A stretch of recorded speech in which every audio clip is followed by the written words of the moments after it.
Video से आपके बुद्ध धर्म से रिलेटेड सभी टॉपिक इजीली कवर हो जाएंगे। तो चलो अब वीडियो देखो और लास्ट में अपनी फीडबैक कमेंट में जरूर बता के जाना। धन्यवाद। क्या आपने कभी सोचा है, एक राजकुमार जिसने सब कुछ छोड़ा, राज, वैभव, सुख सुविधाएं, और निकला उस सवाल का जवाब ढूंढने जिसका जवाब आज भी इंसान तलाश रहा है। दुख क्यों है? वो राजकुमार थे सिद्धार्थ गौतम, जो आगे चलकर बने भगवान बुद्ध, जिनकी सोच ने न केवल भारत बल्कि पूरी दुनिया की दिशा बदल दी। इस वीडियो में हम आपको ले चलेंगे उस दौर में जहां से शुरू हुई थी एक आध्यात्मिक क्रांति, जहां से निकला था मध्य मार्ग, जो आज भी जीवन के हर मोड़ पर हमें राह दिखाता है। तैयार रहिए, क्योंकि अगली कुछ ही पलों में आप स्वयं बुद्ध के युग में पहुंचने वाले हैं।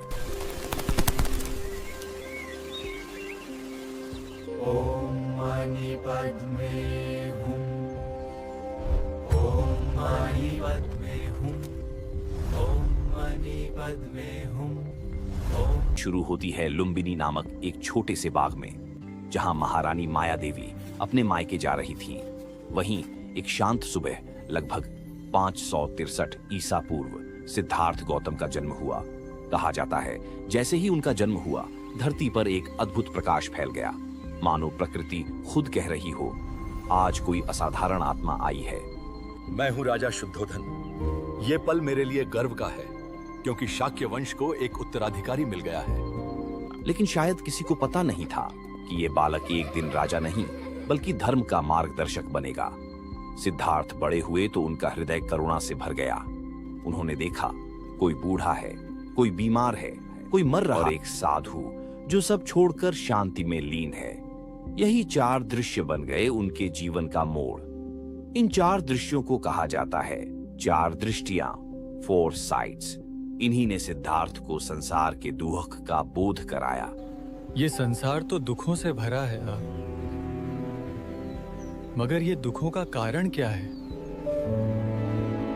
एक रात 29 वर्ष की आयु में, जब पूरा राजमहल सो रहा था, सिद्धार्थ अपने रथ पर सवार हुए और पीछे छोड़ दिया राज सुख, वैभव, यहाँ तक कि अपने पुत्र राहुल और पत्नी यशोधरा को भी।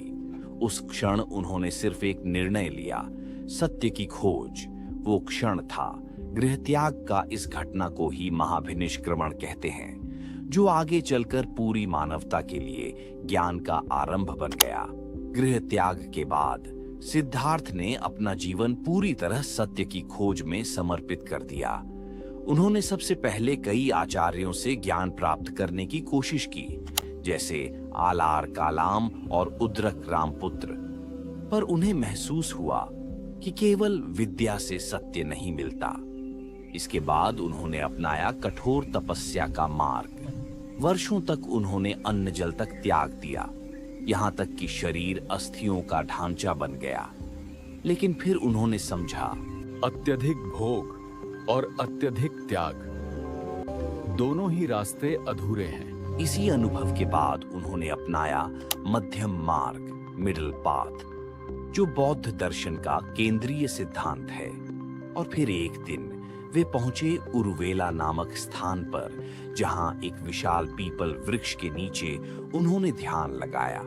वही स्थान आगे चलकर कहलाया बोध गया, और वही वृक्ष कहलाया बोधि वृक्ष। कई रातों तक ध्यान में लीन रहने के बाद 35 वर्ष की आयु में पूर्णिमा की रात सिद्धार्थ ने बोध प्राप्त किया।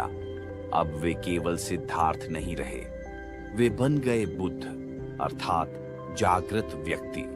ज्ञान प्राप्ति के बाद बुद्ध ने जाना, जीवन का दुख केवल तब समाप्त हो सकता है जब इंसान अपने भीतर की आसक्ति यानी कि अटैचमेंट और अज्ञान यानी कि इग्नोरेंस को समाप्त कर दे। इसी से उत्पन्न हुई उनकी सबसे महान शिक्षा, 4 आर्य सत्य, 4 नोबल ट्रूथ्स।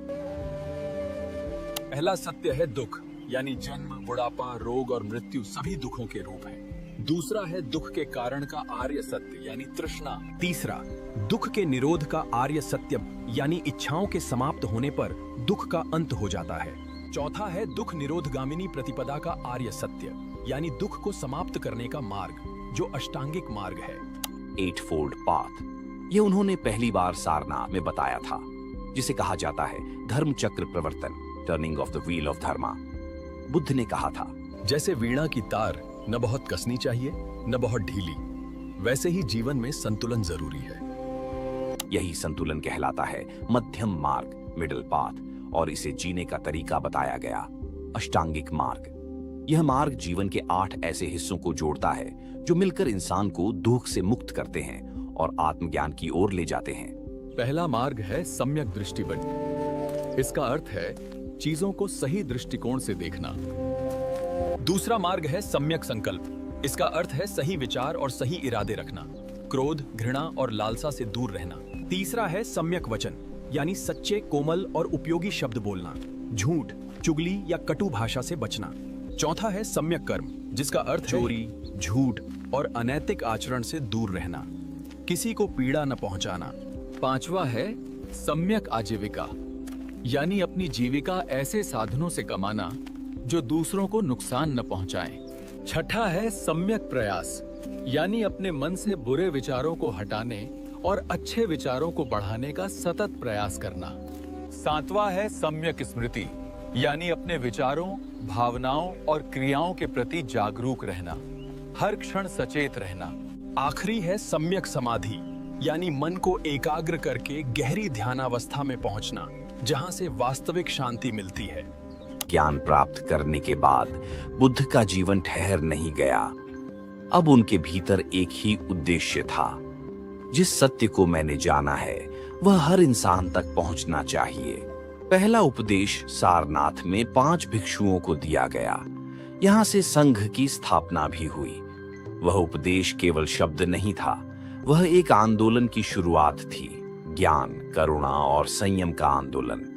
बुद्ध ने अपने अनुयायियों को सिखाया, धर्म को मत मानो बल्कि इसे समझो। ईश्वर की पूजा से नहीं, सत्य की खोज से मुक्ति मिलती है। धीरे धीरे उनके चारों ओर बनने लगा एक समाज जहां कोई जाति नहीं थी, न ऊंच नीच, न अमीरी गरीबी। यह था संघ, जहां हर व्यक्ति भिक्षु या भिक्षुणी बनकर समता, करुणा और अनुशासन का पालन करता था। समय 2 प्रमुख और प्राप्त किया परिनिर्वाण। बौद्ध धर्म के विभिन्न संप्रदाय। धीरे धीरे समय बीतता गया। बुद्ध के परिनिर्वाण के बाद उनके अनुयायी पूरी लगन से धम्म के प्रचार में लग गए। लेकिन जैसे जैसे पीढ़ियां बदलीं, शिक्षाओं की व्याख्या में अंतर आने लगा। यही अंतर आगे चलकर बौद्ध धर्म के विभिन्न संप्रदायों, सेक्ट्स में बदल गया। पहला हीनयान, द लेसर व्हीकल, यह वह मार्ग था जहां मुक्ति को व्यक्ति का निजी प्रयास माना गया। मुक्ति केवल कठोर तप, ध्यान और संयम से ही मिल सकती है।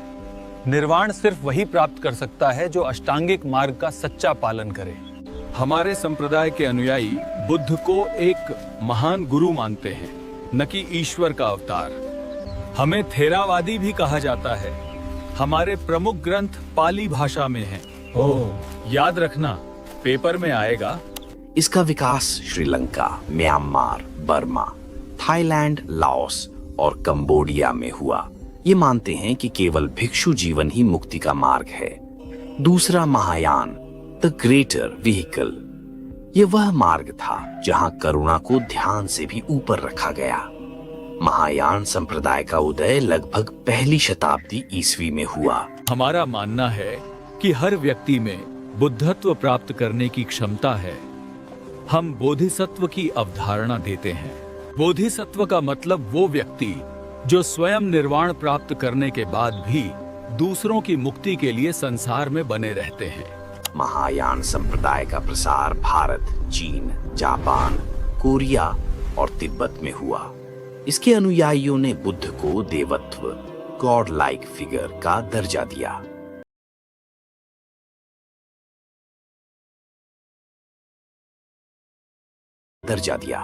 इसके प्रमुख ग्रंथ संस्कृत भाषा में हैं।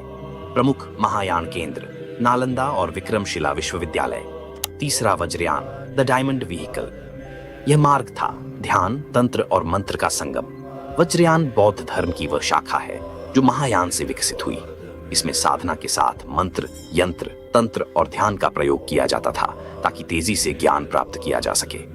हमारे प्रमुख देवी देवता तारादी, मंजुश्री और अवलोकितेश्वर हैं।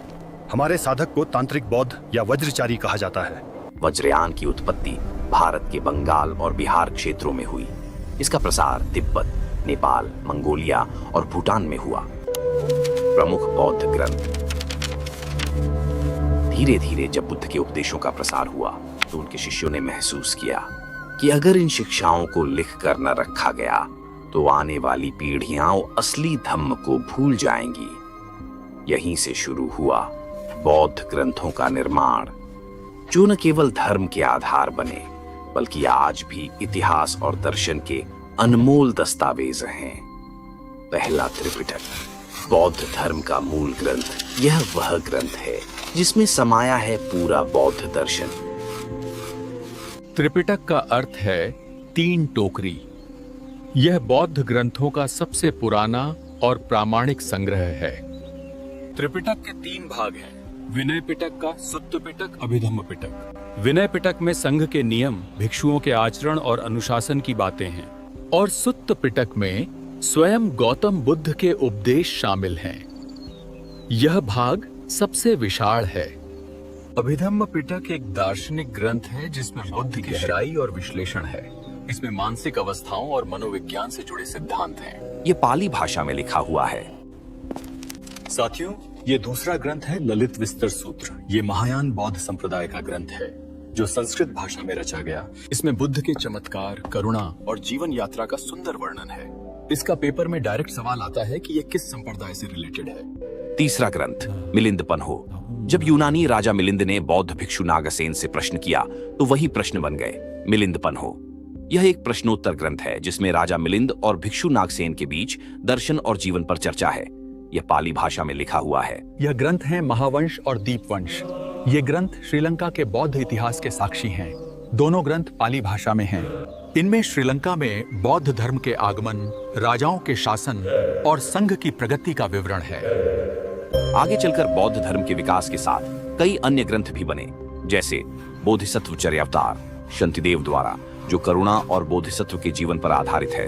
इन ग्रंथों ने बौद्ध दर्शन को वैश्विक रूप दिया। बौद्ध परिषदें। समय बीतता गया। बुद्ध के परिनिर्वाण के बाद उनके अनुयायी जगह जगह फैल गए। धर्म का प्रसार तो हुआ, लेकिन शिक्षाओं की व्याख्या में मतभेद भी बढ़ने लगे। तभी यह महसूस हुआ कि अगर बुद्ध की वाणी को सुरक्षित रखना है तो एक सभा बुलानी होगी। और वहीं से शुरू हुई बौद्ध परिषदों की परंपरा। प्रथम बौद्ध परिषद। साथियों, मैं हूं महाकश्यप, इस पहली बौद्ध परिषद का अध्यक्ष। इस परिषद को संरक्षण राज्य अजातशत्रु ने दिया है। इस परिषद का मुख्य उद्देश्य बुद्ध के उपदेशों और अनुशासन यानी विनाया का संकलन करना है। साधु, यह परिषद 483 ईसा पूर्व में राजगृह की सप्तपर्णी गुफा में चल रही है। इसमें हम त्रिपिटक लिख रहे हैं। द्वितीय बौद्ध परिषद, सेकंड बुद्धिस्ट काउंसिल। साथियों, मैं हूं दूसरी परिषद का अध्यक्ष सभाकामी। हम हैं वैशाली में और यह समय है 383 ईसा पूर्व का। यह परिषद राजा कालाशोक के संरक्षण में हो रही है। इसका मुख्य उद्देश्य भिक्षुओं द्वारा अनुशासन भंग से उत्पन्न विवादों को सुलझाना है। परिणाम, संघ 2 भागों में बढ़ गया। पहला स्थिरवादीन, दूसरा महासांघिक। यहीं से बौद्ध धर्म में मतभेद शुरू हुए। तृतीय बौद्ध परिषद, थर्ड बुद्धिस्ट काउंसिल। यह वह समय था जब बौद्ध धर्म ने सीमाओं को पार किया। साथियों, मैं मोगलिपुत्तिस हूं। यह परिषद सम्राट अशोक के संरक्षण में 250 ईसा पूर्व में हो रही है। हम पाटलिपुत्र में हैं। इसका उद्देश्य संघ से विधर्मी तत्वों को हटाना और सच्चे धम्म का प्रचार करना है। परिणाम, अभिधम्म पिटक का संकलन। मिशनरियों को विदेश भेजा गया। श्रीलंका, म्यांमार, मिस्र, ग्रीस आदि। अशोक ने बौद्ध धर्म को विश्व धर्म बनाया। तीसरी परिषद में हीनयान परंपरा को स्थिर रूप मिला। चतुर्थ बौद्ध परिषद, फोर्थ बुद्धिस्ट काउंसिल। यह परिषद 2 जगह हुई, एक श्रीलंका में और एक कश्मीर में। पहली श्रीलंका समय लगभग पहली सदी, संरक्षक राजा वट्टगामिनी। कार्य, यहाँ पाली भाषा में त्रिपिटक का लिपिबद्ध रूप तैयार किया गया। साथियों, मैं वसुमित्र हूं। मैं कश्मीर में हूं। यहाँ राजा कनिष्क के संरक्षण में चौथी परिषद चल रही है। बौद्ध धर्म से संबंधित 12वीं शताब्दी में तुर्क आक्रमणों के दौरान नालंदा, विक्रमशिला और औदंतपुरी विश्वविद्यालय जला दिए गए। हजारों भिक्षु मारे गए और धर्म के ग्रंथ लुप्त हो गए। नालंदा विश्वविद्यालय को बख्तियार खिलजी 1193 ईस्वी ने जलाया था। बौद्ध धर्म 12वीं सदी के बाद भारत से लगभग विलुप्त हो गया।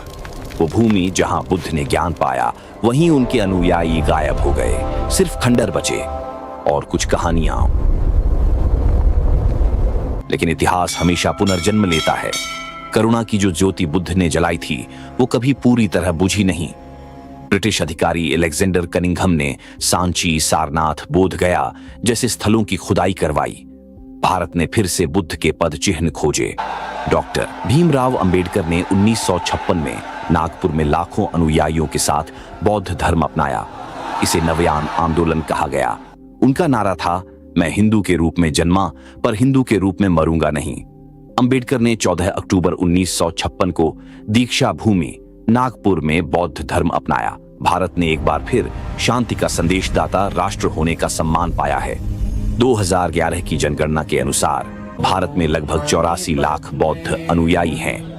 इनमें से अधिकतर महाराष्ट्र, उत्तर प्रदेश और लद्दाख में रहते हैं। इतिहास ने बुद्ध के धर्म को कई बार मिटाने की कोशिश की, पर करुणा कभी नहीं मिटती। जब जब दुनिया हिंसा से थकती है, बुद्ध का संदेश फिर लौट आता है, अप्प दीपो भव, अपने भीतर की ज्योति बनो। आज भारत फिर उसी ज्योति को आगे बढ़ा रहा है और शायद यही पुनर्जन्म है बौद्ध धर्म का।